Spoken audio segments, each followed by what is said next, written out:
Imaginez un lieu où l'histoire de la France bat encore, où les plus grands héros de la nation murmurent leurs secrets.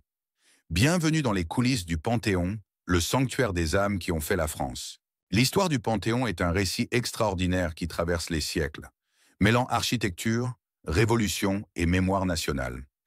Initialement conçu comme une église dédiée à Sainte-Geneviève, le Panthéon fut commandé par Louis XV en 1758, fruit du génie architectural de Jacques Germain Soufflot.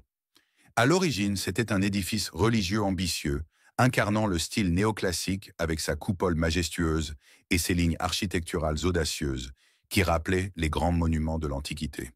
Mais la Révolution française allait complètement transformer sa destination.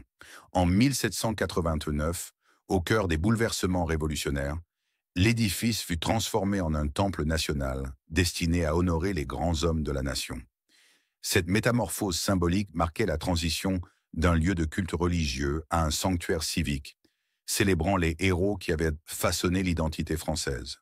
Sous la Révolution, Mirabeau fut le premier à être panthéonisé en 1791, inaugurant une tradition qui allait faire du lieu un panthéon des gloires nationales.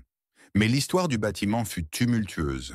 Alternant entre fonctions religieuses et nationales selon les régimes politiques, il devint le miroir des transformations de la France. Sa structure architecturale elle-même raconte cette histoire.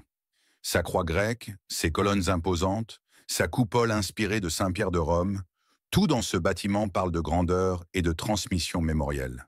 Les fresques et les sculptures qui ornent ses murs racontent les grands moments de l'histoire de France, transformant l'édifice en un livre de pierre et de marbre.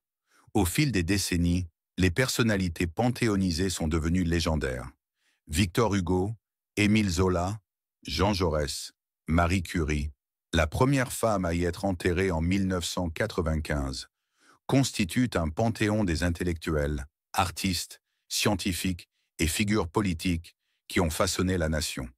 Sous sa coupole, un immense pendule de Foucault rappelle une autre histoire scientifique, démontrant la rotation de la Terre et symbolisant la capacité humaine à comprendre les mystères de l'univers. Ce pendule, installé en 1851, est lui-même un monument à la curiosité et à l'intelligence humaine.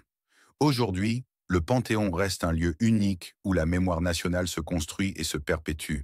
Chaque panthéonisation est un acte politique et symbolique qui célèbre les valeurs républicaines: liberté, égalité, fraternité. C'est un lieu où l'histoire devient vivante, où les grands récits individuels se fondent dans le grand récit collectif de la nation. Ce monument incarne plus qu'un bâtiment. C'est le cœur battant de la mémoire française, un temple où les héros continuent de parler aux générations futures, où chaque pierre raconte une histoire de courage, d'innovation et de passion pour les idéaux qui ont forgé la République.